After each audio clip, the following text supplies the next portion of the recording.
Weftigii Baarlamaanka Somaliland ee howlaha shaqo u joogay caasimadda dalka Uganda ee magaalada Kampala ayaa kulamo kala duwan la qaatay mas'uuliyiinta baarlamaanka dalkaasi. waxaana kulankan way wada qaateen ugu horeyn gudoomiye ku-xigeenka baarlamaanka Somaliland Axmed Yaasiin Sheekh Cali ayaan leh iyo afhayeenka baarlamaanka dalkaasi Mrs Rebecca Kadaga oo qaatay muddo saacad iyo badh ah.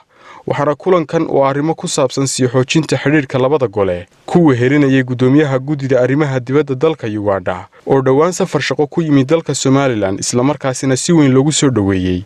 waxaana uu ka warramay soo dhaweyntiisii iyo sidoo kale warbixin guud oo ay ka diyaariyeen xaqiiqada dhabta ah ee waqtigan Somaliland taala. halka dhinaca kalena wafdiga golaha wakiilada Somaliland iyana warbixin qoran ay u gudbiyeen afhayeenka baarlamaanka dalkaasi Uganda ee ay kulankan wada qaateen. warbixintaas oo sii xoojinaysa isla warbixintii dhabta ahayd ee gudoomiyaha guddida arrimaha dibadda ee baarlamaanka dalkaasi Uganda ay ka soo diyaariyeen Somaliland. waxaana labada dhinacba isla qaateen qodobo dhowr ah halka afhayeenka baarlamaanka dalka Uganda ay goobta ka sheegtay inay warbixintaasi Somaliland ku saabsan sida ugu dhaqsaha badan loogu soo bandhigi doono golaha baarlamaanka dalka Uganda si markaasi bay tidhi mudanayaasha goluhu ay dood uga yeeshaan arrinta Somaliland ku saabsan kadibna mowqif cad ay uga soo saari lahaayeen. Rebecca Kadaga ayaa sidoo kale gudoomiye ku-xigeenka iyo wafdigiisaba ka ballan qaaday in labada gole baarlamaan ee Uganda iyo sidoo kale Somaliland ay waqtigan laga bilaabo yeelan doonaan xiriir wada shaqayneed oo joogto ah. Cabdiraxmaan Ismaaciil Siciid, telefishinka qaranka Somaliland, Hargeysa.